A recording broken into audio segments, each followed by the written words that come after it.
আজকে আমরা দেখব কিভাবে আমাদের পিসি কিংবা ল্যাপটপে আমরা বিজয় ৫২ সফটওয়্যারটি ডাউনলোড করে ইনস্টল দিতে পারি। তো আমরা আমাদের পিসিতে যে ব্রাউজারগুলো থাকবে সেই ব্রাউজার যেকোনো একটা ওপেন করব। যেহেতু আমি Chrome ব্রাউজার ব্যবহার করি সেক্ষেত্রে আমি Chrome ব্রাউজারটি ওপেন করব। Chrome ব্রাউজার ওপেন করার পরে আমরা এই সার্চ বারে লিখতে পারি আ বিজয় ৫২ আ ফর উইন্ডোজ 11 কিংবা উইন্ডোজ 10। যেহেতু আগে আমি একবার সার্চ করেছিলাম সেক্ষেত্রে আমার এখানে হিস্ট্রিতে আমি এখানে পেয়ে যাচ্ছি। তো এটা আমরা এন্টার দিলাম। এখানে আমরা অনেকগুলো ওয়েবসাইট পাবো। সেক্ষেত্রে আমরা এই ওয়েবসাইটটিকে বেছে নেব। তো এটা আমি ওয়েবসাইটে ঢুকলাম। এখন দেখি কি লেখা আসে। এই ওয়েবসাইটে আসার পরে আমরা এখানে একটা বাটন পাবো ফ্রি ডাউনলোড। তো আমরা ফ্রি ডাউনলোডে ক্লিক করব। ফ্রি ডাউনলোডে ক্লিক করার পরে এইখানে যে আমাদের ডাউনলোড হয়ে গেছে। ডাউনলোড হওয়ার পরে আমাদের এইখানে একটা ইন্টারফেস আসছে যে আমরা এই সফটওয়্যারটি কোথায় সেভ করব। তো আমরা আপাতত ডেস্কটপে সেভ করি। আমাদের সফটওয়্যারটি ডাউনলোড এবং সেভ হয়ে গেছে। তো এখন আমরা এটা ইনস্টল করব। তো ইনস্টল করার জন্য আমাদের সফটওয়্যারটি কোথায় আছে দেখব। এই আমাদের ডেস্কটপে আছে। এই সফটওয়্যারটিকে এখন আমরা আনজিপ করব।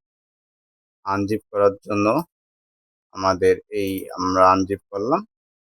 করার পরে আমরা আনজিপ করার পরে একটা ফোল্ডার পাবো। এই হচ্ছে আমাদের বিজয় ৫২ ফোল্ডার।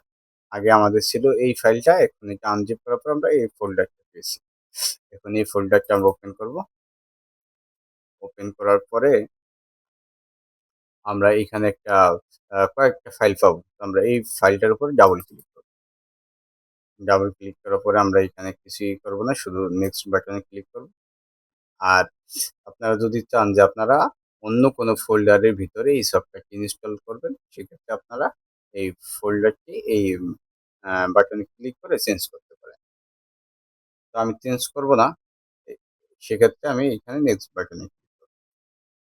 দেন এইখানে আই এগ্রি নামে যে ফিল্ডটা আছে এটা সিলেক্ট করব। দেন আবার নেক্সট বাটনে ক্লিক করব।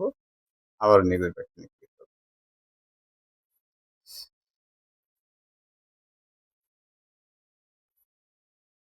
আমাদের সফটওয়্যারটি ইনস্টল হচ্ছে।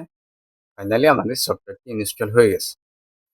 তো এখন এই সফটওয়্যারটি ইনস্টল তো হলো। এখন দেখি আমরা এই সফটওয়্যারটি ঠিকঠাক মতো কাজ করে কিনা। তো আমরা এখন আমাদের উইন্ডোজ বাটনে ক্লিক করব। তারপরে এই যে সার্চ বার এইখান থেকে আমরা বিজয় ৫২ সফটওয়্যারটি ইনস্টল দিলাম সেটি সার্চ করে ওপেন করি। হ্যাঁ, আমাদের সফটওয়্যারটি ওপেন হয়েছে। এখন দেখি আমাদের সফটওয়্যারটি কাজ করে কিনা। তো সফটওয়্যারটি কাজ করে কিনা দেখি এখন কি লেখা আসে। এখন আমাদের যে লেখা আসতেছে সেটা হচ্ছে ইংলিশ। বাংলার জন্য আমরা আমাদের কিবোর্ডের কন্ট্রোল অল্ট ভি এটা ৩ টা একসাথে মধ্যে চাপ দিব। এখন দেখি আমাদের সফটওয়্যারটি কিভাবে কাজ করে। আমি এখানে টাইপ করলাম আমার সোনার বাংলা। হ্যাঁ, আমাদের সফটওয়্যারটি ঠিকঠাক মতো কাজ করতেছে। তো আপনারা চাইলে আপনাদের পিসিতেও ঠিক এইভাবেই আপনাদের বিজয় সফটওয়্যারটি ইনস্টল দিতে পারেন। আর আপনাদের কারো পিসিতে এরকম আসতে পারে যে সফটওয়্যারটি যখন ইনস্টল করবেন তখন এটার অ্যাক্টিভেশন যে কি সেগুলো আপনাদের চাইতে পারে। তো এই অ্যাক্টিভেশন কিগুলো আমরা কোথায় পাবো? এই যে একটা ফাইল আছে key.txt এই ফাইলটা ওপেন করব। এই ফাইলটা ওপেন করার পরে আমরা এই যে নিচে একদম নিচে আমাদের অ্যাক্টিভেশন যে কিগুলো প্রয়োজন সেগুলো এখানে পাবো।